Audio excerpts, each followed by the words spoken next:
산과 강이 만나는 고을, 그곳에 작은 장터가 하나 있었답니다. 조선 중기 무렵이었지요. 해마다 이어지는 흉년의 백성들의 삶은 말이 아니었습니다. 봄에 뿌린 씨앗은 가뭄에 말라 죽고 가을 추수는 태풍에 쓸려가기 일쑤였지요. 장터는 한때 사람들의 웃음소리로 가득했지만 이제는 황량한 바람만이 불어대는 쓸쓸한 곳이 되어버렸습니다. 그 장터 한편에 작은 국밥집이 하나 있었습니다. 주인은 27살의 젊은 여인, 이름은 옥녀였지요. 옥녀는 본래 옆 고을 양반집 서녀로 태어났지만 신분의 벽을 넘어 사랑하는 사람과 혼인하여 이 장터로 왔답니다. 남편 박서방과 함께 작은 국밥집을 열었을 때만 해도 둘은 가난했지만 행복했지요. 하지만 세상 일이란 게 참으로 무상한 법입니다. 혼인한 지 3년째 되던 해봄, 박서방은 갑자기 찾아온 병마에 시달리다 세상을 떠났습니다. 아이 하나 없이 홀로 남은 옥녀는 슬픔을 삼키며 국밥집을 이어갔지요. 옥녀의 국밥집은 다른 집과 달랐습니다. 돈이 없다고 사람을 돌려보내는 법이 없었거든요.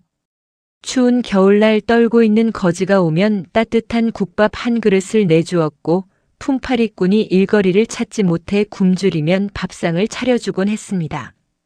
이웃 사람들은 옥녀의 그런 마음씨를 아름답게 여겼지만 일부 장터 상인들은 못마땅해 했지요. 저러다가 제 한 몸도 못 추스를 텐데 말이야. 과부가 쓸데없이 인심 쓰다가 거지꼴 나겠어. 특히 장터에서 큰 주막을 운영하는 김진사라는 자는 노골적으로 옥녀를 비난했습니다. 돈이 없는 사람에게 밥을 주니 자기 장사에 방해가 된다는 것이었지요. 하지만 옥녀는 개의치 않았습니다. 남편과 처음 이 집을 열 때 나눴던 약속이 있었거든요. 여보, 우리 장사가 잘 되거든 배고픈 사람을 굶기지 말아요. 그러자고 당신. 우리가 먹고 살 만큼만 벌면 되지 않겠소?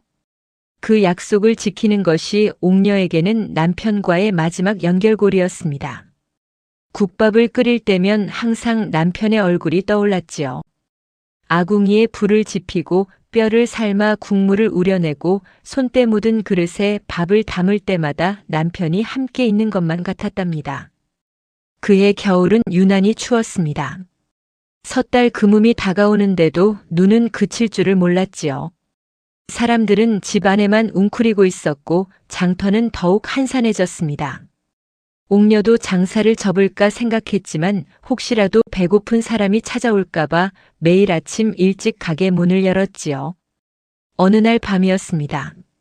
눈발이 거세게 휘날리는 저녁 무렵 옥녀가 가게 문을 닫으려는데 밖에서 무언가 쓰러지는 소리가 들렸습니다. 나가보니 누더기 옷을 걸친 사내가 문 앞에 쓰러져 있었지요. 얼굴은 수척하기 이를 데 없고 손과 발은 얼어붙어 파랗게 질려 있었습니다. 옥녀는 놀라서 사내를 부축해 집 안으로 데려왔습니다. 아이고, 어찌 이 지경이 되도록. 사내는 말도 제대로 하지 못했습니다. 추위와 굶주림에 정신이 흐릿한 듯 했지요. 옥녀는 서둘러 따뜻한 국밥을 끓였습니다. 평소보다 고기를 더 넣고 국물도 진하게 우려냈지요. 그리고 사내 앞에 정성스럽게 밥상을 차려주었습니다. 사내는 떨리는 손으로 숟가락을 들었습니다. 첫 숟가락을 뜨는 순간 눈물이 뚝뚝 떨어졌지요. 그는 말없이 국밥을 다 먹었고 옥녀가 또 한 그릇을 권하자 고개를 저으며 일어섰습니다. 은혜, 잊지 않겠습니다. 거우 그 말만 남기고 사내는 눈보라 속으로 사라졌습니다. 옥녀는 문득 불안한 마음이 들었지만 저런 날씨에 어디로 갔을까 걱정하면서도 다시 집 안으로 들어왔지요. 그저 불쌍한 나그네를 도와준 것뿐이라고 생각하며 그날 밤을 보냈답니다.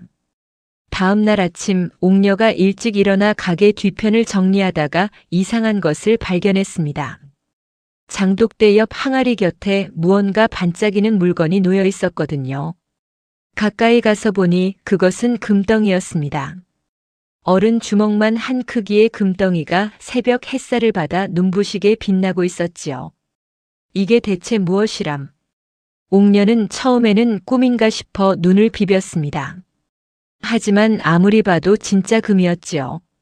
이웃집 김씨 부인이 마침 지나가다가 이를 보고는 기절할 뻔했답니다. 아이고 옥녀야. 저게 진짜 금이야? 저도 모르겠어요. 오늘 아침에 발견했는데. 소문은 삽시간에 퍼졌습니다. 장터 사람들이 모여들어 금덩이를 구경했지요. 어떤 이는 부러워하고 어떤 이는 두려워했습니다. 구천에서 온 귀신이 준 게 아니겠어? 복 받은 거야. 옥녀가 선행을 많이 했으니까. 아니야, 분명 도둑이 훔친 금을 여기 숨긴 거야. 말들이 분분했습니다. 김진사는 옥녀를 찾아와 비아냥거렸지요. 허, 과부가 금을 얻었다니. 어디서 났는지 밝혀야 하지 않겠소? 혹시 부정한 방법으로 얻은 건 아니고. 옥녀는 어젯밤 사내 이야기를 했습니다. 하지만 사람들은 반신반의했지요. 누가 은혜를 갚는다고 금덩이를 놓고 가겠느냐는 것이었습니다. 특히 김진사는 집요했습니다. 그는 옥녀의 국밥집이 번창하는 것을 늘 시기해왔거든요. 자신의 주막은 손님이 줄어드는데 옥녀의 집은 가난한 이들이 몰려드니 배가 아팠던 것이지요. 과부 주제에 수상하기 짝이 없구만. 밤에 낯선 사내를 들였다니 마을 체면이 말이 아니야. 김진사의 말에 일부 사람들이 동조하기 시작했습니다. 원래 사람들이란 게 의심이 커지면 온갖 추측을 하기 마련이지요. 선량했던 이웃들조차 옥녀를 이상하게 바라보기 시작했습니다. 아무리 그래도 금이 하늘에서 떨어지겠어? 어쩌면 진짜 수상한 일이 있었던 거 아닐까? 옥녀는 억울했지만 입을 다물었습니다. 변명을 하면 할수록 의심이 깊어질 것 같았거든요. 다만 자신의 양심에 부끄러운 일이 없다는 것만 믿었지요.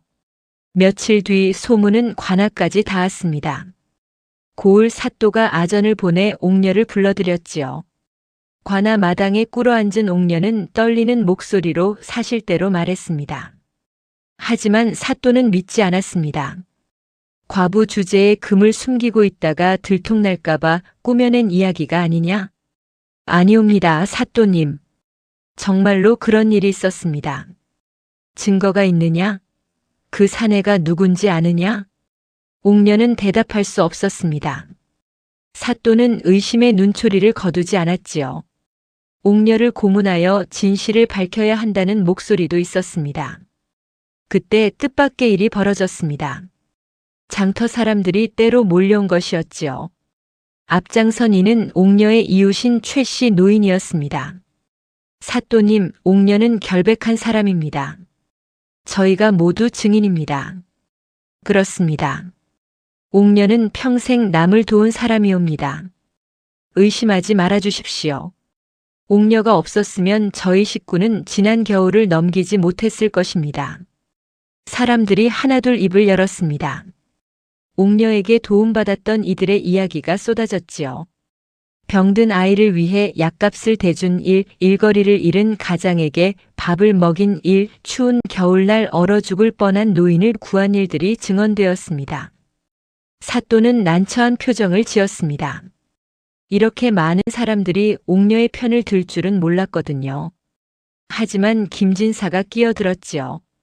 사또님, 속지 마십시오.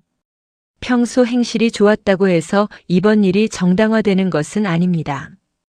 금의 출처를 명확히 밝혀야 합니다. 사또는 고개를 끄덕였습니다. 김진사의 말도 일리가 있소. 금은 일단 관아에서 보관하겠소. 조사가 끝날 때까지 말이요. 결국 금은 압수되었고 옥녀는 풀려났습니다. 하지만 마음은 무거웠지요. 집으로 돌아오는 길에 최씨 노인이 다가왔습니다. 옥녀야, 걱정 말거라. 진실은 언젠가 밝혀지는 법이야. 고맙습니다, 노인장. 아니다. 우리가 고마운 거지. 내가 우리에게 베푼 은혜를 어찌 잊겠느냐? 옥녀는 눈물을 흘렸습니다.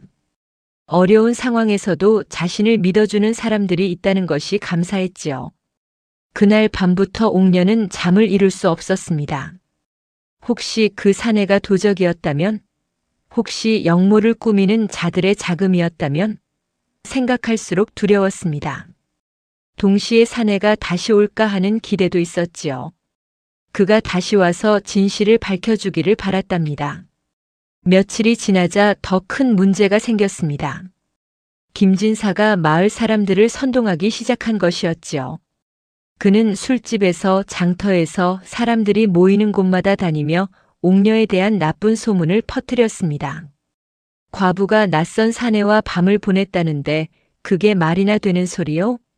분명 뭔가 숨기는 게 있을 거요. 금이 어디서 났는지도 수상하고 그 사내가 누군지도 모르고. 이상하지 않소? 김진사의 말에 점점 더 많은 사람들이 고개를 끄덕이기 시작했습니다. 원래 사람의 마음이란 게 약한 법이지요. 처음에는 옥녀를 믿었던 사람들도 반복되는 소문에 흔들리기 시작했습니다. 장터에서 옥녀를 대하는 사람들의 태도가 달라졌습니다. 눈인사를 하던 이들이 고개를 돌렸고 국밥집에 오던 손님들도 하나둘 발길을 끊었지요. 옥녀는 외로웠습니다. 남편이 그리웠고 평범했던 지난 날들이 그리웠지요. 여보, 제가 뭘 잘못한 걸까요? 옥녀는 밤마다 남편의 위패 앞에 앉아 중얼거렸습니다. 선한 일을 했을 뿐인데 왜 이런 고통을 받아야 하는지 이해할 수 없었지요. 열흘이 지났습니다. 눈은 그쳤지만 추위는 여전했지요. 어느 날 저녁 옥녀가 텅 빈 가게에서 혼자 국을 끓이고 있는데 누군가 문을 두드렸습니다. 나가보니 어린 소년이 서 있었습니다. 누님, 밥 한 끼만 얻어먹을 수 있을까요? 소년은 12살쯤 되어 보였습니다. 옷은 남루했고 얼굴은 때로 얼룩져 있었지요. 옥녀는 웃으며 소년을 안으로 들였습니다. 들어오렴. 따뜻한 밥을 먹여줄게. 소년은 조심스럽게 들어와 자리에 앉았습니다. 옥녀가 국밥을 내오자 소년은 두 손 모아 감사 인사를 했지요. 고맙습니다, 누님. 천천히 먹어라. 더 필요하면 말하고. 소년은 국밥을 먹으며 눈물을 흘렸습니다. 옥녀가 걱정스러운 표정으로 물었지요. 왜 우니? 어디 아프니? 아니에요. 그냥. 오랜만에 따뜻한 밥을 먹으니까 어머니 생각이 나서요. 어머니는 어디 계시니? 돌아가셨어요. 아버지도요. 저는 이제 혼자예요. 옥녀의 가슴이 아렸습니다. 자신도 외로운 처지지만 이 어린 소녀는 더 막막하겠구나 싶었지요. 그럼 어디서 자니? 아무 데서나요. 오늘은 절간 처마 밑에서 잘까 해요. 안 돼. 이렇게 추운데 얼어 죽겠구나. 옥녀는 소년을 집에 재웠습니다. 작은 방이었지만 따뜻했지요. 소년은 고맙다는 말을 연신했습니다. 다음 날 아침 소년이 떠나려 하자 옥녀가 말했습니다. 잠깐만 기다려라. 옥녀는 소년에게 깨끗한 옷을 한 벌 주었습니다. 남편의 옷을 작게 고쳐서 만든 것이었지요.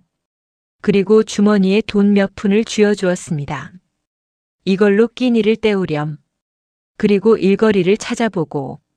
누님, 이렇게까지 하시면 괜찮다. 내가 잘 되는 게 나한테는 기쁜 일이야. 소녀는 눈물을 글썽이며 절을 했습니다. 그리고 떠나기 전에 말했지요. 누님, 사람들이 누님 욕하는 거 저도 들었어요. 하지만 저는 알아요. 누님이 정말 좋은 분이라는 걸요. 언젠가 진실이 밝혀질 거예요. 소년의 말에 옥녀는 위로를 받았습니다. 세상이 모두 자신을 의심해도 진실을 아는 사람이 있다는 것만으로도 힘이 났지요. 그날 오후 장터에 수상한 사람들이 나타났습니다. 검은 옷을 입은 사내들이 여럿이었지요. 그들은 장터 이곳저곳을 살피며 무언가를 찾는 듯 했습니다. 사람들은 수군거렸습니다. 저 사람들은 누구야? 관아 사람들 같지 않은데. 혹시 도적대 아니겠어? 불안한 분위기가 감돌았습니다. 그런데 이상하게도 그 사내들은 옥녀의 국밥집 앞에서 멈춰 섰습니다. 그들은 서로 눈짓을 주고받더니 가게 안으로 들어왔지요. 옥녀는 긴장했습니다. 하지만 손님을 맞이하듯 정중하게 인사했습니다. 어서 오십시오. 무엇을 드시겠습니까? 사내들 중 우두머리로 보이는 자가 입을 열었습니다.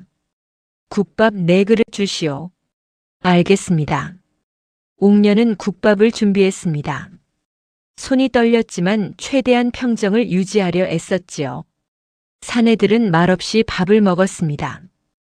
그리고 다 먹은 뒤 우두머리가 다시 입을 열었습니다. 주인장, 며칠 전 밤에 누군가 이 집을 찾아오지 않았소? 옥녀의 심장이 쿵쾅거렸습니다. 무슨 말씀이신지? 숨기지 마시오. 우리는 어떤 사내를 쫓고 있어. 그자가 이곳을 지나갔다는 정보를 입수했어. 저는 모르는 일입니다. 우두머리는 눈을 가늘게 떴습니다. 주인장, 거짓말을 하면 큰일 나는 줄 아시오. 그자는 나라의 역적이요. 그를 숨겨주면 당신도 역적의 무리가 되는 것이요. 옥녀는 두려웠지만 고개를 들고 말했습니다. 저는 정말 모릅니다. 굶주린 나그네에게 밥을 준 적은 있지만 그분이 역적인지 아닌지는 알 바가 아닙니다. 사내들은 서로 눈짓을 나눴습니다. 그리고 가게를 나서며 경고했지요. 잘 생각해 보시오. 우리는 곧 다시 올 것이오. 사내들이 떠난 뒤 옥녀는 주저앉았습니다. 온몸에 힘이 빠졌지요. 어젯밤에 도와준 그 사내가 역적이란 말인가? 그렇다면 자신은 역적을 도운 죄인이 되는 것인가?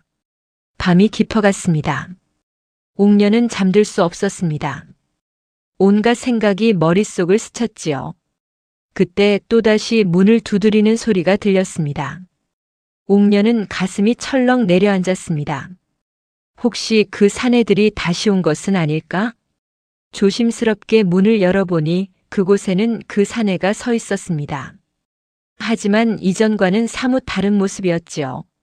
말끔하게 빗은 머리, 깨끗한 옷차림, 그리고 날카로우면서도 깊은 눈빛. 사내는 옥녀를 보며 고개를 숙였습니다. 부인, 큰 곤욕을 치르셨습니다. 당신은 대체 누구십니까?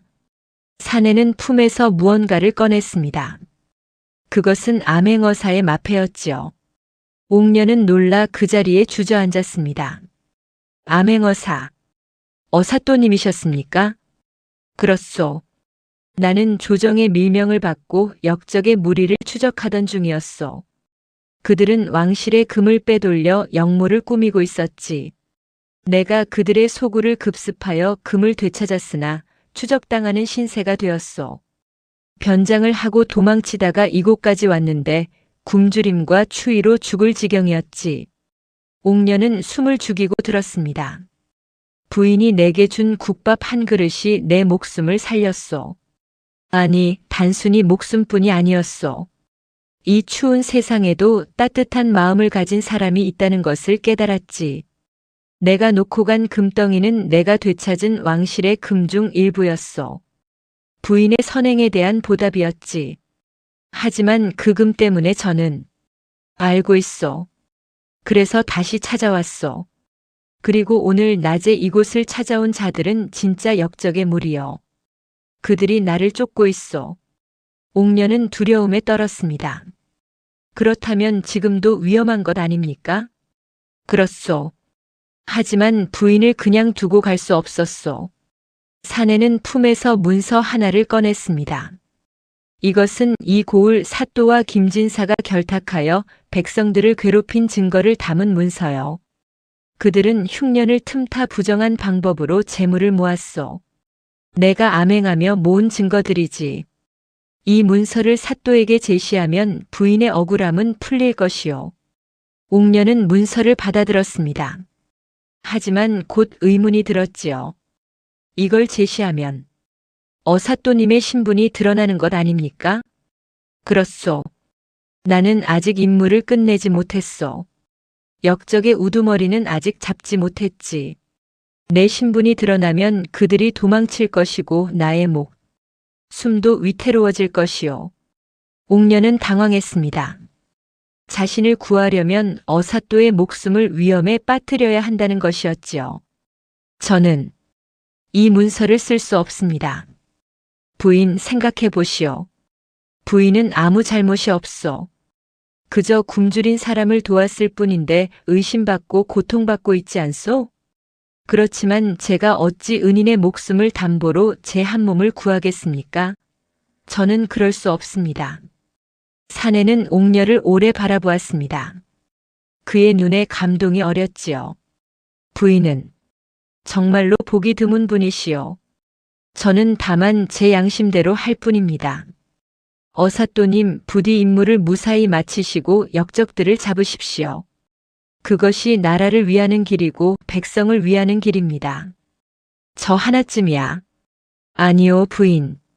사내는 고개를 저었습니다. 부인 같은 백성을 지키지 못한다면 나라를 지킨들 무슨 의미가 있겠소? 내가 다른 방법을 찾겠소. 부인은 그저 이 문서를 잘 간직하시오. 때가 되면 쓸 곳이 있을 것이오. 그때 밖에서 인기척이 들렸습니다. 사내는 재빨리 몸을 일으켰지요. 역적들이 눈치챈 모양이요. 나는 이만 가야겠소. 부인, 부디 조심하시오. 어사또님. 옥녀가 불렀지만 사내는 이미 뒷문으로 사라진 뒤였습니다. 곧이어 앞문이 거세게 열리며 검은 옷의 사내들이 들이닥쳤지요. 그자가 어디 있느냐? 저는 모릅니다. 사내들은 집안을 샅샅이 뒤졌지만 아무도 찾지 못했습니다. 결국 그들은 욕설을 퍼붓고 나갔지요. 옥녀는 가슴을 쓸어내렸습니다. 다행히 어사또는 무사히 도망친 모양이었습니다. 며칠 뒤 장터에 큰 소동이 일었습니다. 암행어사가 출두한 것이었지요. 바로 그 사내였습니다. 사또와 김진사를 비롯한 여러 탐관 오리들이 줄줄이 잡혀갔습니다. 백성들을 괴롭히고 재물을 착취한 죄, 역적과 내통한 죄까지 드러났지요. 특히 놀라운 사실이 밝혀졌습니다. 김진사가 바로 역적 무리와 연결되어 있었던 것이었지요. 그가 옥녀를 집요하게 괴롭힌 이유는 어사또가 옥녀를 도왔다는 사실을 알고 있었기 때문이었습니다. 역적들은 어사또를 찾기 위해 옥녀를 감시했고 김진사는 그들과 손을 잡았던 것이지요. 옥녀는 관아로 불려갔습니다. 이번에는 죄인이 아니라 증인으로서였지요. 어사또는 높은 자리에 앉아 위엄있게 신문을 진행했습니다. 옥녀를 보는 그의 눈빛은 여전히 따뜻했지요. 옥녀라는 여인이 굶주린 나그네에게 국밥을 대접했다는 것이 사실이요? 예, 사또님. 그 나그네가 바로 이 몸이었소. 옥녀의 선행으로 이 몸이 목숨을 구했고 임무를 완수할 수 있었소. 금덩이는 그에 대한 정당한 보답이었소. 누구도 이를 의심할 수 없소. 장터 사람들이 환호했습니다. 옥녀의 억울함이 풀린 것이었지요. 금덩이도 정식으로 옥녀의 것으로 인정받았습니다. 어사또는 옥녀에게 추가로 상을 내렸습니다. 쌀과 옷감 그리고 새로운 장사 터전을 마련할 수 있는 돈이었지요. 그리고 이 여인의 선행을 기리기 위해 이 고을에 표창을 내리도록 하겠소. 사람들은 박수를 쳤습니다. 그동안 옥녀를 의심했던 이들은 부끄러워하며 사과했지요. 최씨 노인이 옥녀에게 다가와 말했습니다. 내 말이 맞았지? 진실은 언젠가 밝혀진다고 했잖느냐. 옥녀는 눈물을 흘리며 고개를 끄덕였습니다. 하지만 옥녀는 고민에 빠졌습니다. 갑자기 생긴 큰 재물을 어떻게 써야 할지 막막했거든요. 밤새 고민하던 옥녀는 결심을 했습니다. 남편과의 약속을 지키기로 한 것이었지요. 옥녀는 금과 상으로 받은 재물을 조금씩 나누어 썼습니다. 먼저 낡은 국밥집을 고쳤습니다. 지붕을 새로 얹고 벽을 바르고 부엌을 넓혔지요. 하지만 화려하게 꾸미지는 않았습니다. 여전히 소박하고 따뜻한 느낌의 집이었지요. 그리고 흉년에 굶주리는 사람들을 위해 밥을 나누기 시작했습니다. 돈이 없어도 거지라도 품팔이꾼이라도 누구나 와서 따뜻한 밥 한 끼를 먹을 수 있게 했지요. 소문이 퍼지자 사람들이 하나둘 모여들었습니다. 옥년의 국밥집에 가면 굶지 않는다더라. 그 집 주인은 정말 보살 같은 사람이야. 어느 날 그 어린 소년이 다시 찾아왔습니다. 옥녀가 옷과 돈을 주었던 그 아이였지요. 소년은 깨끗한 옷을 입고 밝은 표정으로 왔습니다. 누님, 저 일거리를 찾았어요. 대장간에서 일하기로 했어요. 정말이니? 잘 됐구나. 다 누님 덕분이에요. 누님이 주신 돈으로 끼니를 때우며 일거리를 찾아다녔거든요. 그리고 누님이 주신 옷을 입고 있으니까 사람들이 저를 달리 봐주더라고요. 옥녀는 기뻤습니다. 자신이 베푼 작은 도움이 한 아이의 인생을 바꿔놓은 것이었지요. 앞으로 열심히 살아라. 훌륭한 사람이 되거라. 네, 누님. 언젠가 저도 누님처럼 남을 도울 수 있는 사람이 될게요. 소녀는 그 말을 남기고 힘찬 발걸음으로 떠났습니다. 옥녀는 그 뒷모습을 보며 흐뭇하게 웃었지요. 계절이 바뀌고 봄이 찾아왔습니다. 긴 겨울을 이겨낸 사람들은 다시 농사를 준비했고 장터에도 생기가 돌아오기 시작했지요. 옥녀의 국밥집은 아침부터 저녁까지 사람들로 붐볐습니다. 돈을 내는 손님도 있었고 그저 배고파서 찾아온 사람도 있었지요. 옥녀는 모두를 똑같이 따뜻하게 대했습니다. 어느 날 저녁 옥녀가 가게 문을 닫으려는데 멀리서 누군가 이쪽을 바라보고 있었습니다.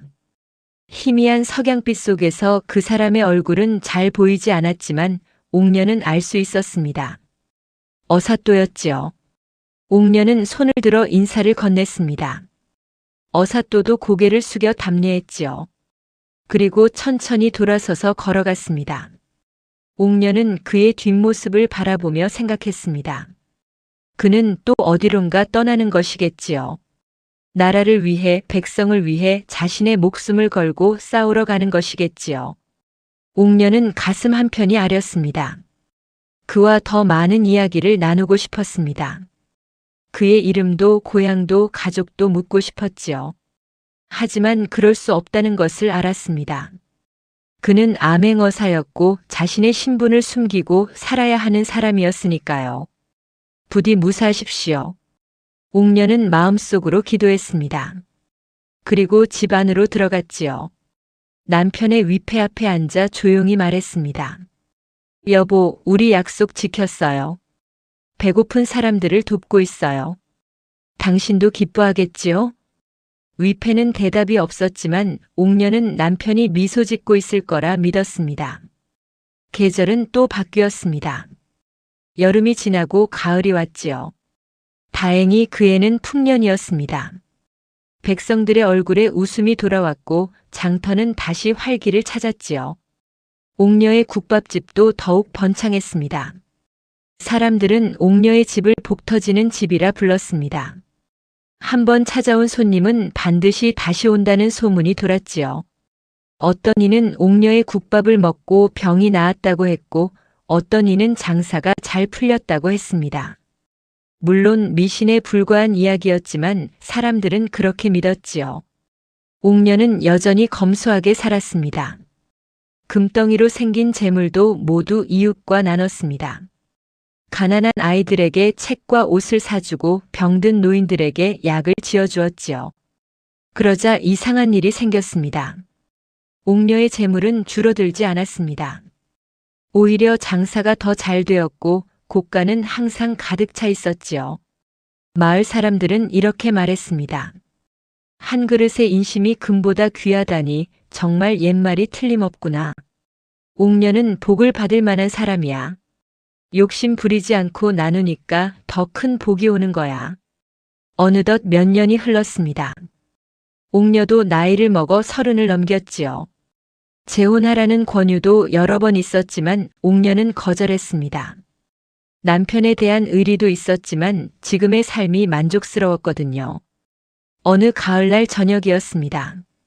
단풍잎이 바람에 흩날리는 고요한 저녁이었지요. 옥녀가 가게 문을 닫고 집으로 돌아가려는데 한 아이가 찾아왔습니다. 10살쯤 되어 보이는 사내 아이였지요.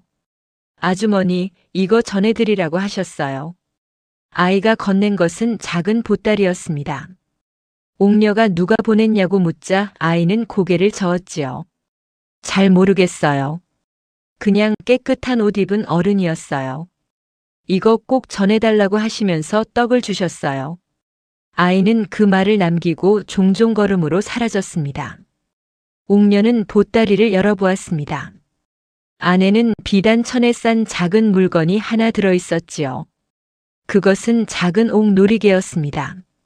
정교하게 새긴 매화 무늬가 아름다웠지요. 그리고 짧은 편지가 함께 있었습니다. 부인의 은혜를 평생 잊지 못할 것이요. 부디 건강하시고 복 많이 받으시오. 멀리서나마 부인의 안녕을 빌겠소. 서명은 없었지만 옥녀는 알 수 있었습니다. 어사또가 보낸 것이었지요. 그는 여전히 어디선가 임무를 수행하고 있을 것이고 그 와중에도 자신을 잊지 않고 선물을 보낸 것이었습니다. 옥녀는 놀이개를 꼭 쥐었습니다. 눈시울이 뜨거워졌지요. 그와는 단 2번 만났을 뿐이고 이름도 제대로 알지 못했습니다. 하지만 그 짧은 인연이 옥녀의 삶을 송두리째 바꿔놓았지요. 어사또님, 저도 잊지 않겠습니다. 옥녀는 중얼거렸습니다. 그리고 놀이개를 품에 소중히 간직했지요. 그날 밤 옥녀는 오랜만에 편안한 잠을 잤습니다. 마음이 따뜻했거든요. 세월이 더 흘러 옥녀는 마을에서 존경받는 어른이 되었습니다. 그녀의 국밥집은 단순한 음식점이 아니라 마을의 희망이 되었지요. 추운 겨울날이면 그곳에 가면 따뜻한 밥을 먹을 수 있었고 외로운 이들은 그곳에서 위로를 받았습니다. 옥녀는 나이가 들어서도 직접 국을 끓이고 밥을 지었습니다. 그녀의 손맛이 특별하다고 사람들은 말했지요. 하지만 사실 특별한 건 손맛이 아니라 마음이었습니다. 한 그릇 한 그릇에 정성을 담고 사람을 대하는 따뜻한 마음이 음식에 배어들었던 것이지요. 어느 날 옥녀는 젊은 과부 하나를 제자로 받아들였습니다. 그 여인도 옥녀처럼 남편을 일찍 여의고 혼자 살고 있었지요. 옥녀는 그녀에게 국 끓이는 법을 가르치며 말했습니다. 국을 끓일 때는 마음을 담아야 해. 이 한 그릇을 먹을 사람을 생각하면서 정성껏 만들어야 하지. 그래야 진짜 맛있는 국이 되는 거야. 네, 마님. 명심하겠습니다. 그리고 기억해. 배고픈 사람을 외면하지 말거라. 돈이 없다고 해서 밥을 주지 않으면 그건 장사가 아니라 욕심이야. 젊은 과부는 옥녀의 가르침을 가슴 깊이 새겼습니다. 그리고 훗날 그녀도 옥녀처럼 사람들을 도우며 살았다고 합니다. 옥녀가 환갑을 맞이하는 날 마을 사람들은 큰 잔치를 열었습니다. 장터 전체가 축제 분위기였지요. 사람들은 옥녀에게 감사의 인사를 전했습니다. 마님 덕분에 제가 살았습니다. 마님이 아니었다면 우리 식구는 굶어 죽었을 거예요. 마님은 우리 마을의 어머니십니다. 옥녀는 눈물을 흘렸습니다. 자신이 한 일은 별것 아니라고 생각했는데 사람들이 이렇게 기억해주니 감사했지요. 그날 저녁 잔치가 끝나고 옥녀가 혼자 집에 돌아왔을 때였습니다. 문 앞에 낯선 사람이 서 있었지요. 어둠 속에서 얼굴은 잘 보이지 않았지만 옥녀는 직감적으로 알았습니다. 어사또님? 오랜만이요, 부인. 그는 어사또였습니다. 세월이 많이 흘렀지만 그의 목소리는 여전했지요. 옥녀는 그를 집 안으로 들였습니다. 어찌 이렇게 연락도 없이. 미안하오. 임무가 있어서 떠돌아다니느라 소식을 전하지 못했소. 어사또는 옥녀를 바라보았습니다. 세월의 흔적이 그녀의 얼굴에 새겨져 있었지만 그 눈빛만은 여전히 따뜻했지요. 부인은 여전히 아름다우시오. 무슨, 이제 늙은 몸인데요. 아니요. 진정한 아름다움은 나이가 들어도 변하지 않소. 부인의 마음이 그러하오. 어사또는 품에서 작은 상자를 꺼냈습니다. 이것은 조정에서 내린 상이요. 부인의 공덕을 기리기 위함이지. 공덕이라니요? 저는 그저. 아니요. 부인은 많은 사람을 살렸소. 나를 포함해서 말이요. 부인이 없었다면 나는 그날 밤 얼어 죽었을 것이고 역적들도 잡지 못했을 것이요. 부인의 선행이 나라를 구한 것이요. 옥녀는 고개를 저었습니다. 과찬이십니다. 저는 다만 제 양심에 따라 살았을 뿐입니다. 바로 그것이요. 부인의 양심, 그것이 가장 귀한 것이요. 어사또는 일어서며 말했습니다. 나는 이제 관직에서 물러나 고향으로 돌아가려 하오. 평생을 나라를 위해 살았으니 이제는 조용히 여생을 보내고 싶소. 좋은 결정이십니다. 부디 편안히 사십시오. 부인도 건강하시오. 그리고 고맙소. 평생 잊지 못할 은혜를 입었소. 어사또는 깊이 절을 했습니다. 옥녀도 담례했지요. 두 사람은 말없이 서로를 바라보았습니다. 오랜 세월 동안 각자의 자리에서 살았지만 그날 밤의 인연은 두 사람의 마음속에 영원히 남아 있었지요. 부인, 한 가지만 물어도 되겠소? 말씀하십시오. 부인은 후회하지 않소? 그날 나를 도운 것을, 그로 인해 겪은 모든 고난을 말이요. 옥녀는 잠시 생각하다가 미소 지었습니다. 후회하지 않습니다. 오히려 감사하지요. 그 일로 인해 제가 진정으로 중요한 것이 무엇인지 깨달았으니까요. 사람의 마음이 금보다 귀하다는 것을 배웠습니다. 어사또는 고개를 끄덕였습니다. 역시 부인다운 대답이요. 그는 천천히 문을 나섰습니다. 옥녀는 그의 뒷모습을 바라보았지요. 이번이 정말 마지막이라는 것을 둘 다 알고 있었습니다. 어사또님, 옥녀가 불렀습니다. 어사또가 돌아보았지요. 성함이라도 알 수 있을까요? 어사또는 잠시 망설이다가 말했습니다. 이강산이요. 그것이 내 이름이요. 이강산. 좋은 이름이십니다. 고맙소 부인. 부인의 이름 옥녀는 정말 잘 어울리는 이름이요. 옥처럼 맑고 아름다운 마음을 가졌으니 말이요. 그는 그 말을 남기고 어둠 속으로 사라졌습니다. 옥녀는 오랫동안 그 자리에 서 있었지요. 가슴 한편이 따뜻했습니다. 옥녀는 그 후로도 오래 살았습니다. 70이 넘어서도 여전히 국밥집에 나와 사람들을 맞이했지요. 그녀가 세상을 떠난 날 마을 전체가 슬퍼했습니다.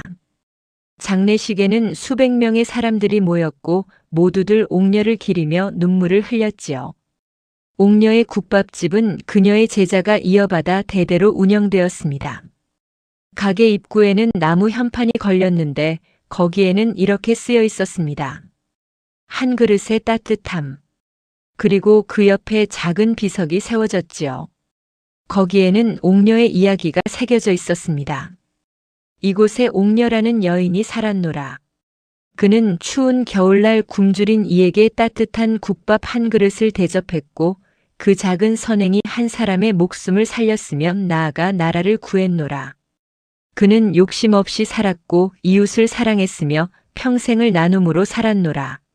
한 그릇의 인심이 천금보다 귀하다는 것을 몸소 보여준 분이니 후세 사람들이여 이를 기억하라. 그 이야기는 오늘날까지도 전해 내려오고 있답니다. 작은 선행이 어떻게 세상을 바꾸는지, 욕심 없는 나눔이 어떻게 진정한 복을 부르는지를 알려주는 이야기로 말이지요. 사람들은 이렇게 말하곤 합니다. 그날 옥녀가 퍼준 따뜻한 국밥 한 그릇은 금 한 덩이를 넘어 한 사람의 생을 다시 태어나게 한 은혜였고 그 은혜가 돌고 돌아 수많은 사람을 살렸다네. 진정한 복은 혼자 가지는 것이 아니라 함께 나눌 때 더 커지는 법이지.